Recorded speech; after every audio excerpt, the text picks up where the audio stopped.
사랑하는 사람에게 우리는 사랑을 표현합니다. 여러분, 사랑하는 사람에게 어떻게 여러분의 사랑을 표현하고 계십니까? 항상 질문을 가면 함구하시죠. 한마디만 해주십시오. 여러분, 사랑하는 사람에게 어떻게 여러분의 사랑을 표현하고 계십니까? 웃어야죠. 네. 또 어떻게 할까요? 무관심. 사랑은 무관심인가요? 여러분, 우리가 다른 사람들을 사랑한다라고 하면 우리 권사님 말씀하신 것처럼 활짝 웃는 아름다운 모습을 보여줄 것이고, 또 우리의 말로 표현을 할 것이고, 또 행동으로 표현하게 되어 있습니다. 그래서 사랑하는 사람에게 정성을 쏟게 되어 있고, 사랑하는 사람에게 집중을 하게 되어 있습니다. 사랑하는 사람에게 마음을 주고 사랑의 말을 하고 행동으로도 내가 당신을 사랑합니다 라고 하는 그 모습을 보여주게 되어 있다는 겁니다. 자, 그렇다면 하나님께서 우리를 사랑하신다라고 하십니다. 그러면 하나님이 우리를 얼마나 사랑하시는지 어떻게 알 수 있는가라고 질문을 하면, 성경을 통해서 하나님은 우리 인생을 얼마나 많이 사랑하시는지 말씀을 통해서 우리에게 충분하고도 충분하게 말씀해 주고 있습니다. 또 하나님께서 우리를 사랑하신다라고 하셨는데, 어떠한 행동으로 어떠한 모습으로 우리를 사랑하고 계신가를 보여주셨냐 보면, 그리스도 예수를 이 땅 가운데 보내시기까지, 독생자를 우리를 위해서 희생시키기까지 행동으로 보여주신 것이 바로 하나님의 우리를 향하신 사랑이다라고 볼 수가 있겠습니다. 히브리서 1장 1절로 2절 말씀에 보면 이렇게 말씀합니다. 옛적에 선지자들을 통하여 여러 부분과 여러 모양으로 우리 조상들에게 말씀하신 하나님이 이 모든 날 마지막에는 아들을 통하여 우리에게 말씀하셨다 말씀합니다. 구약에는 하나님께서 선지자들을 통해서 이스라엘 백성들에게 하나님의 뜻이 무엇인지를 말씀하시고, 또 다른 여러 가지 방법을 통해서 하나님이 살아계시다라는 것을 드러내 보이셨습니다. 그런데 신약에 와서는 하나님은 아들 예수 그리스도를 통해서 하나님의 뜻이 무엇인지, 하나님이 우리 인생 가운데 원하시는 것이 무엇인지, 하나님이 어떠한 하나님인지, 하나님이 우리를 얼마나 사랑하시는지 말씀하시고 또 행동으로 우리에게 보여주신다라는 것을 볼 수 있게 됩니다. 오늘 말씀을 통해서 보면 우리가 이제 내일 모레면 이제 성탄절을 맞이하게 될 텐데, 성탄절을 기다리면서 왜 우리 인생이 예수 그리스도께 소망을 두어야 하는지, 왜 예수님께 소망을 둘 수밖에 없는지를 너무나도 잘 우리에게 말씀해 주고 있습니다.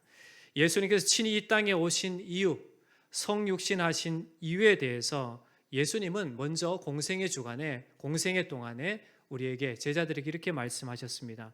마가복음 10장 45절에 보시면 예수님께서 왜 이 땅 가운데 오셨는지에 대한 부분들을 분명하게 말씀하십니다. 마가복음 10장 45절 보시면, 인자가 온 것은 섬김을 받으려 함이 아니라 도리어 섬기려 하고 자기 목숨을 많은 사람의 대속물로 주려 함이니라 말씀하고 있습니다.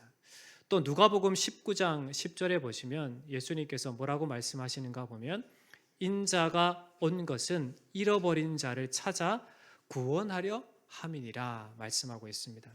이 땅에 오신 목적이 죄인된 우리를 대속제물 되시기 위해서, 우리를 살리시기 위해서, 대속제물 되시기 위해서 이 땅 가운데 오셨다라고 말씀합니다. 그러면 대속제물이 되기 위한 이유가 무엇입니까? 무엇 때문에 예수님께서 대속제물이 되신다고 하십니까?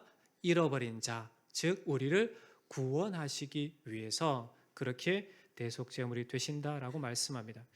대속제물이란 우리의 죄를 대신하는 제물이 되신다라는 것을 말합니다. 이 말은 죄인된 우리를 위해서 대신 예수님께서 죽으셨다라는 겁니다. 이렇게 하신 이유가 무엇이라고 말씀합니까? 우리를 구원하기 위해서. 한마디로 우리를 극진히 사랑하시고 우리를 너무 사랑하시기 때문에 자기 목숨을 아끼지 아니하신 사랑을 베푸신 것이 바로 예수 그리스도 우리를 향하신 십자가 사랑이다라고 할 수 있겠습니다. 죄인이면 그냥 용서하면 되지 왜 십자가에 죽으셔야만 했는가 의문이 듭니다. 그것은 죄에서 구원하시기 위한 유일한 방법은 대신 우리를 위해 죽으셔야만 되기 때문에 그렇습니다. 이 세상의 죄로부터 자유로울 수 있는 사람은 단 한 사람도 없습니다. 혹시 여러분 중에 나는 죄인이 아니라고 생각하시는 사람이 있으면 손 한번 들어보십시오. 그러면 여기 계신 여러분들 중에 나는 죄인입니다 라고 고백하고 알고 계신 분은 손 한번 들어보십시오.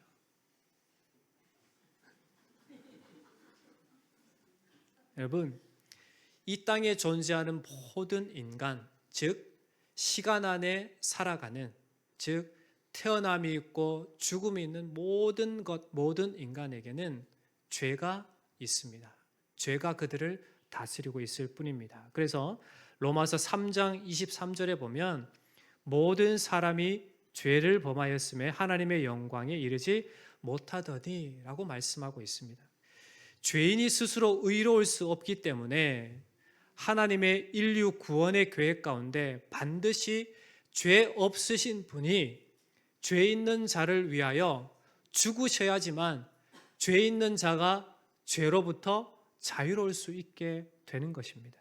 그러기에 예수님께서 이 땅 가운데 오실 수밖에 없고 죄 없으신 예수님께서 우리 죄를 위하여 다시 십자가에 죽으실 수밖에 없었다라는 겁니다. 그 예수님에 대해서 오늘 말씀에 사도 요한은 왜 그분이 우리에게 참된 소망이 되시는가를 증명해 보여주고 있습니다. 오늘 말씀을 통해서 예수님을 이 사도 요한은 세 가지로 요약해서 우리에게 말씀하는데, 첫째, 예수님은 어떤 분인가? 창조주 하나님이 되신다라는 사실이고, 두 번째는 이 땅에 성육신하신 하나님, 즉 하나님이신데 인간의 몸을 입고 이 땅 가운데 친히 오신 성육신 하나님에 대한 부분들을 말합니다. 세 번째로 그 이름을 믿고 구원받도록 하시는, 즉 믿음으로 구원을 주시는 이가 예수 그리스도시다라는 것을 우리에게 분명하게 보여주고 있습니다. 차례대로 이것을 살펴보면 먼저 창조주 하나님이 되신 예수님에 대한 부분들입니다. 1절 말씀을 함께 읽어보겠습니다. 시작. 태초에 말씀이 계시니라. 이 말씀이 하나님과 함께 계셨으니 이 말씀은 곧 하나님이시니라. 아멘. 요한복음 첫 구절 첫 단어가 무엇입니까? 태초에라고 하는 단어입니다. 이 말은 예수님이 어떠한 분이신지를 보여주는 단어가 되겠습니다. 창세기 1장 1절 말씀 첫 단어가 뭐죠? 태초에라고 하는 단어입니다. 즉 하나님이 천지를 창조하시느라라고 하셨을 때 말씀 그때 함께 하시는 이 예수님께서 바로 태초에 함께 계신 삼위일체 하나님으로 계신 그 하나님이시다라는 것을 드러내고 있습니다. 창세기의 태초에라고 하는 이 단어가 우주와 만물의 시작, 시간과 인간의 시작을 나타내는 그러한 단어다라고 한다면 오늘 본문 요한복음 1장 1절에 나오는 이 태초라고 하는 단어는 창세 이전에 우리 인간의 지식으로는 알 수 없는 그 영원함, 그 시점을 말하는 것이 바로 태초라고 하는 단어의 뜻입니다. 인간이 도저히 생각해낼 수 없는 그 영원이라는 개념의 그 시간이 바로 오늘 요한복음 1장 1절에 나오는 태초의 개념입니다. 즉 창세기 1장 1절에 나오는 그 태초라고 하는 단어는 이 시간, 우주 만물의 시간의 그 시작에 대한 부분들을 이야기한다면 요한복음 1장에 나오는 이 태초라고 하는 말은 그 전에 영원한 시간의 개념, 우리 인간의 말로는 표현할 수 없는 그 영원함에 대한 부분들을 이야기하고 있는 것이 바로 태초가 되는 겁니다. 즉 영원부터 존재하시는 분이 누구이신가? 바로 예수 그리스도이시다라고 말씀해 주고 있는 겁니다. 성경에 나타난 하나님은 어떤 하나님이십니까? 영원하신 하나님, 그리고 스스로 존재하시는 자존하신 하나님에 대한 부분들을 말씀하십니다. 이 세계에 존재하는 모든 것은 시작과 끝이 있지만 하나님의 경우는 다르다라는 것을 말합니다. 하나님께서는 시작도 없고 끝도 없으신 분이십니다. 즉 그러므로 태초라고 하는 이 단어를 통해서 예수님은 시작도 없고 끝도 없으신 영원하신 존재, 영원하신 분이시다라는 것을 증거해 주고 있다라는 겁니다. 그 예수님께서 2절과 3절 보시면 어떠한 분이신가? 그가 태초에 하나님과 함께 계셨고 만물이 그로 말미암아 지은 바 되었으니 지은 것이 하나도 그가 없이는 된 것이 없느니라 말씀하고 있습니다. 이 인류의 처음 태초 시작할 때 모든 것을 창조하신 이가 또 누구라고 말씀하십니까? 성자 예수님이시다. 즉 삼위일체 하나님에 대한 부분들을 말씀해 주고 있습니다. 이 세상 만물의 기원이 되시는 분이 바로 예수 그리스도이시다라고 말씀해 주고 있습니다. 예수님 우리를 창조하신 인생의 근원이 되신다. 우리 인생의 전부가 되신다라고 우리에게 분명하게 말씀해 주고 있습니다. 그렇기 때문에 우리 인생의 참된 소망은 우리의 시작, 우리의 근원이 되시는 영원 전부터 계시는 스스로 존재하시는 그 예수님만이 우리 인생의 참된 소망이 되신다라고 이렇게 사도 요한이 밝혀 보여주고 있다라는 겁니다. 그러므로 여러분 이러한 예수 그리스도를 믿고 살아가는 우리이기에 오직 그분께만 소망을 두고 살아가는 은혜가 있기를 주의 이름으로 축원합니다. 두 번째로 예수님은 어떤 분이신가? 이 땅에 성육신하신 하나님, 성육신하신 예수님이 되신다라는 겁니다. 앞서 살펴보았지만 예수님은 영원하신 분이십니다. 영원하신 분이시오 만물의 기원 되시는 분이 이 땅 가운데 성육신 하셨다라는 겁니다. 참으로 놀라운 은혜입니다. 4절 말씀 보시면 그 안에 생명이 있었으니 이 생명은 사람들의 빛이라 말씀합니다. 예수님 안에 영원한 생명이 있다라는 사실을 분명하게 밝혀 말하고 있습니다. 이 생명은 어떤 추상적인 생명이 아니라 매우 구체적이고 그리고 실체적인 생명임을 말씀해 주고 있다라는 겁니다. 즉 예수님 안에 있을 때에 예수님이 갖고 계시는 예수님의 존재 자체이신 그 영원함이 우리에게 전가되는 것을 말합니다. 그러니까 예수님을 믿게 된다라고 하는 것은 예수님 안에 거하게 된다라고 하는 것은 예수님의 그 영원한 시간이 예수님의 그 영원함이 우리에게 전가되어서 우리 또한 예수님과 함께 영원함 가운데 거하게 된다라고 하는 참으로 놀라운 은혜를 우리에게 말씀해 주고 있다라는 겁니다.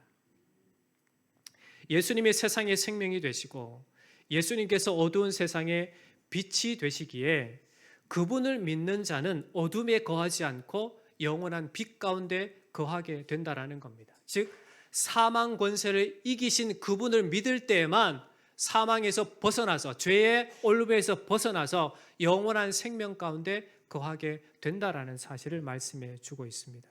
그러기에 우리는 예수님께서 우리에게 전가해 주신 그 영원한 생명 가운데 거하는 자임을 잊지 않고 오직 우리의 생명 되신 세상의 빛 되신 그분으로 인하여 우리는 참된 소망을 갖고 살아갈 수 있어야 된다라는 겁니다. 그런데 여러분 문제는 이러한 빛 되신 예수님께서 이 땅에 오셨지만 10절과 11절 말씀을 보시면 그가 세상에 계셨으며 세상은 그로 말미암아 지은 바 되었을 때 세상이 그를 알지 못하였고 자기 땅에 오매 자기 백성이 영접하지 아니하였다라고 말씀합니다. 온 우주 만물을 창조하신 하나님이신 예수님이 육신을 입고 이 땅 가운데 오셨습니다. 그리고 그의 평생의 삶을 통해서 인생이 겪게 되는 괴로움과 고통과 슬픔과 아픔을 우리가 경험하는 모든 것들을 경험하셨습니다. 그리고 예수님께서 인생 가운데 보이신 것이 무엇입니까? 하나님의 말씀이 무엇인지를 보이셨고 그의 행하심을 통해서 예수 그리스도만이 참된 생명의 근원이 되신다. 인생을 살릴 수 있는 유일한 길 되신다라는 것을 다양한 이적들을 통해서 가르침을 통해서 말씀해 주셨습니다. 그런데 사람들은 예수님의 가르침과 그 행하시는 일들을 보고 경험했음에도 불구하고 예수님을 하나님의 아들이시오 메시아이심으로 받아들이지 못했다라는 겁니다. 왜 그럴까요? 그들의 눈이 바로 죄로 어두워져 있기 때문에 그렇습니다. 그들의 지각도 죄로 인해서 무뎌져 있었기 때문에 그렇습니다. 그들의 알미란 그저 예수라는 단 한 사람, 그 사람뿐이고 그가 전하는 말씀과 이적들을 보면서도 예수님을 메시아라고 고백하기보다 선지자 중에 한 사람일 뿐이다라고 여겼던 겁니다. 심지어 유대 지도자들은 누구라고 알고 있습니까? 시골촌, 갈릴리 사람, 목수, 단 한 사람뿐이다. 그냥 목수일 뿐이다. 가난한 목수일 뿐이다. 라고 이렇게 치부했던 것입니다. 참빛 대신 예수님을 보고 경험하면서도 그들의 어두워진 지각과 마음은 예수님을 볼 수 없었고 또 예수님을 받아들이지 못했다라는 것을 성경을 통해 보게 됩니다. 하나님께서 예수님을 세상에 보내신 것은 이렇게 어리석고 미련하고 무지한 인생들이 직접 눈으로 예수님을 보고 믿게 하려고 하는 하나님의 놀라운 사랑의 표현이었던 겁니다. 얼마나 우리를 사랑하시면 내가 너를 얼마나 사랑하는지 한번 볼래? 라고 하시면서 독생자를 이 세상 가운데 보내시기까지 우리를 사랑하셨다라는 겁니다. 우리는 예수님을 제대로 분명하게 볼 수 있어야만 됩니다. 그분만이 우리 인생의 참된 소망 되신다라는 사실들을 분명하게 고백할 수 있어야 된다라는 겁니다. 그럼 우리 여러분, 무지하고 어리석은 우리를 하나님의 놀라우신 긍휼하심과 은혜로 부르셔서 예수 그리스도를 믿게 하시고 그 예수님께 소망을 두고 살아가게 하셨다라는 사실을 알고 끊임없이 우리 삶의 모든 소망은 예수밖에 없다라는 사실을 고백하면서 살아가는 은혜가 있기를 축원합니다. 세 번째 마지막으로 예수님은 어떤 분이 되시는가? 바로 구원의 유일한 길이 되신다라는 사실을 말씀해 주고 있습니다. 하나님의 구원의 계획은 참 빛 대신 예수 그리스도를 통해서만 구체적으로 드러나게 되었습니다. 12절 말씀을 함께 읽어보겠습니다. 12절입니다. 시작. 영접하는 자, 곧 그 이름을 믿는 자들에게는 하나님의 자녀가 되는 권세를 주셨으니 예수 그리스도를 영접하는 자, 예수님을 믿고 살아가는 자, 예수님을 나의 삶의 주인으로 모시는 자, 그 이름을 믿는 자가 바로 하나님의 자녀가 되는 권세를 누리게 하셨다 말씀합니다. 하나님의 자녀가 되는 방법은 여러 가지 방법이 있는 것이 아니라 단 하나의 방법밖에 없습니다. 누구를 영접하는 거죠? 예수님을 영접하는 겁니다. 예수님을 믿음으로만 바로 하나님의 자녀가 될 수 있는 유일한 길이 된다라는 겁니다. 그래서 요한복음 14장 6절에 예수님께서 친히 이렇게 말씀하셨습니다. 요한복음 14장 6절 예수께서 이르시되 내가 곧 길이요 진리요 생명이니 나로 말미암지 않고는 아버지께로 올 자가 없느니라 라고 말씀합니다. 즉 하나님의 자녀가 될 수 있는 유일한 방법이 누구라고 말씀하시는 겁니까? 예수님을 믿을 때만, 예수로만 하나님의 자녀가 될 수 있다라는 사실을 밝히 말씀해 주셨습니다. 예수님을 영접하는 자, 예수님을 받아들이는 방법이 바로 그 이름을 믿는 것입니다. 예수님을 믿는다라고 하는 것은 계속해서 예수님을 신뢰하고 그분이 내 인생의 주인이심을 날마다 확신하며 살아가는 것입니다. 그래서 예수님을 믿음으로 자기 인생 속에서 예수님이 나의 주인이 되십니다라고 고백하는 것이 진짜 예수님을 믿고 살아가는 삶이요. 그리고 내 삶의 모든 상황과 환경 속에서 내가 주인이 되는 것이 아니라 예수님께서 나의 주인 되십니다라는 것을 온전히 믿고 고백하는 것이 바로 예수님을 믿고 살아가는 삶인 겁니다. 여러분에게 질문을 한번 던져보겠습니다. 여러분의 주인은 누구이십니까? 분명하게 말씀하십시오. 여러분의 주인은 누구이십니까? 네, 예수님이십니다. 예수님임을 고백해야만 하고 예수님을 인정하셔야만 합니다. 여러분의 입술 속에, 여러분의 삶의 고백 속에, 여러분의 마음 중심의 고백 속에 나의 주인은 예수님이십니다 라고 하는 그러한 고백이, 그러한 인정함이 여러분의 삶의 현장 가운데 있어야 될 줄 믿습니다. 오늘 말씀 요한복음 14절에 보면 사도 요한이 이렇게 이야기합니다. 우리가 그 영광을 보았다라고 말씀합니다. 즉 우리가 그 영광을 보았다라고 하는 것은 직접 예수님께서 살아계신 하나님의 아들이심을 눈으로 목격했다, 경험했다라고 하는 것을 말합니다. 여러분, 우리가 눈으로 직접 목격한 것은 담대하게 확신을 가지고 이야기할 수가 있습니다. 그런데 뭔가 대충 보았거나 아니면 보지 못하는 것은 우리가 분명하게 이야기할 수가 없습니다. 그런데 이 사도 요한이 예수님에 대해서 이야기하는 게 뭡니까? 우리가 그의 영광을 보았다라고 하면서 예수님이 진짜 메시아이시다. 예수님께서 참된 구원의 유일한 길 되신다. 예수님만이 하나님께로 나아갈 수 있는 길이 되신다. 예수님만이 우리를 구원하실 수 있는 구원자가 되신다라는 사실을 직접 목격했고 경험했기 때문에 오늘 이 말씀을 통해서 우리에게 충분하게 전해주고 있다라는 것입니다. 유일하신 참빛 되신 이 예수님께서 바로 이 땅 가운데 살아가는, 어둠 가운데 살아가는 우리를 구원하실 수 있는 유일한 길이 되신다라는 사실을 말씀해 주고 있는 겁니다. 여러분, 구원의 빛이 되었다라고 하는 것은 2000년 전에 예수님께서 공생에 사시는 그때만 적용되는 게 아니라 지금 이 시대에도, 이 시간에도 적용되는 생명의 말씀이요, 앞으로 우리에게 도래할 그 시간에도 동일하게 적용되는 생명의 빛 대신 주님이 되신다라는 것을 말씀해 주고 있습니다. 영원하신 분이 이 세상에 오셨다라는 사실은 인생들을 향한 하나님의 사랑이, 우리를 구원하시고자 하는 하나님의 사랑이 얼마나 큰지를 명확하게 보여주고 있는 것이 됩니다. 그러므로 여러분, 우리가 예수님께만 참된 소망을 두고 살아갈 수 있게 되는 것입니다. 그러기에 여러분, 삶의 현장 속에서 오직 예수께만 소망을 두고 살아가시기를 축원합니다. 말씀을 맺겠습니다. 하나님의 계시의 말씀인 성경이 우리에게 주어진 것은 성경을 통해서 무엇을 보라 말씀해 주신 것일까요? 그것은 바로 예수님을 바라보라고, 구원의 유일한 길 대신 예수님을 바라보라고, 그분을 발견하라고 우리에게 주신 말씀이 됩니다. 오늘 본문이 기록이 된 이 요한복음의 목적이 무엇인가를 요한복음 20장 31절에 이렇게 기록하고 있습니다.